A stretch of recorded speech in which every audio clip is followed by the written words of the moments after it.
Hello everyone, welcome to Jennifer's Sewing and Crochet. Today I'm going to be doing a little update video with you. For those of you that are coming from the previous Sparklers quilt block videos, you will know that 1 through 6 is the construction of the quilt block itself. Today I'm going to tell you about how I'm going to proceed with the quilt. If you'd like to just stay with the pattern itself from the magazine and not make the quilt, the king size quilt that I will be making, there's going to be a picture section that will have all of the steps for you. I've recently learned that some of you are having issues seeing the close-up portions or the close-up photos that I have taken. And portions of the photos cannot be seen because the tiles, when you're looking at the YouTube video, the tiles that tell you the previous video and my subscribe button that you can click on, they are blocking the photos. So I'm going to be including the photos of all the steps for you that we have gone over in the videos 1 through 6. And that way you can see them without any worries of that. And then I will come back later and close the video for us all. What I also will have in those photos is the layout, of course, for mine. It will be a king size quilt, and it's going to be 5 by 5. So that's five 18-inch blocks across and 5 down. I will be having 2-inch borders between the blocks. So you will see my little cheat sheet. Also, I have my cheat sheets that I have created for all of my fabrics. These are for my black fabrics. And this first section is the amount that you need for the 4 18-inch blocks that it covers in the magazine itself, the magazine pattern. So I have went and figured all the math out for you if you want to do it like my quilt.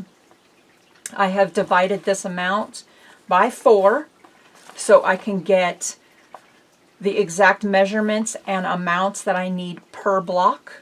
So that's what this section is here. So amount needed for each 18-inch block. And then since my quilt is going to be 25 18-inch blocks, I took that single amount and multiplied it by 25. And this gave me the amounts that I needed to cut of the black fabric. Okay. So it says I multiply the amount by 25, so all my blocks will have a solid black, and then 5 different black and white. So for your black and white fabrics, it's listed as fabric A in the pattern itself. This is what you will need per block. This is what you will need per block for fabric B, which is the white for mine. And then I have went and for my quilt, since it's 25 blocks, or 5, I will be doing 5 blocks of 5 different fabrics. So I have, for my quilt, amount needed for 25 18-inch blocks, or 5 18-inch blocks of 5 different black and white fabrics. I hope that's understandable. But for fabric A, these will be the amounts that you need for 5 blocks. Okay, and then for fabric B, these will be the amounts you cut for 5 blocks. Okay, and that will also, I will include these cheat sheets for you in the photo section. So I'll insert I'll insert those photos here, and I will come back and then I will tell you how we're going to proceed.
Okay, so you should have seen all the photos that show you how to assemble the blocks themselves.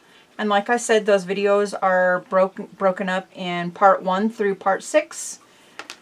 And then it will also show you on how you can finish the quilt as it's shown in the magazine. But if you would like to complete the quilt, as I am doing as 18-inch blocks in a king-size quilt, I will be adding borders to my blocks, and they will be completed in the quilt as you go method. But first, I am going to show you how to use free motion quilting rulers on a domestic machine. I bought this great little kit. It came with a free motion quilting foot. I don't know if you can see that in there. It's a free motion ruler foot. Come out of there. And that's what this looks like here. You can see that there, hopefully. Okay, and please direct message me if you'd like any information on that. I will not be including it directly in the video, but I can tell you about that later. So we are going to do the free motion with the rulers. Then we're going to assemble and quilt as you go. And I believe I'm going to do it in the traditional quilt as you go method, where it will be a strip to join on the back and a strip on the front. I'm not going to make you wait until I complete all of my blocks, because that will take me some time. I have 20 more blocks that I need to assemble, and I'm not going to make you wait until I do that. I'm just going to choose one of these fabrics and make one additional block, and then I will show you how to join and quilt as you go, so you can proceed at your own pace. If you have any questions, please ask down in the comments below, or if you have any ideas, please comment down below. I do have, got a little lint there, I have prepared my strip fabric, and I will be ironing or starching and pressing my backing fabric and then cutting those when I get the exact measurement that I need for the backing. And there's a little piece of lint flying through there. Did you see that little white thing? Okay, so please stay tuned. We will be, you will see the next video coming shortly. The next video should be adding the blocks or adding the borders so we can get the exact measurement for our fabric that we cut for the quilt as you go, or the free motion and then quilting as you go. Please like and subscribe. We'll see you soon. Bye-bye.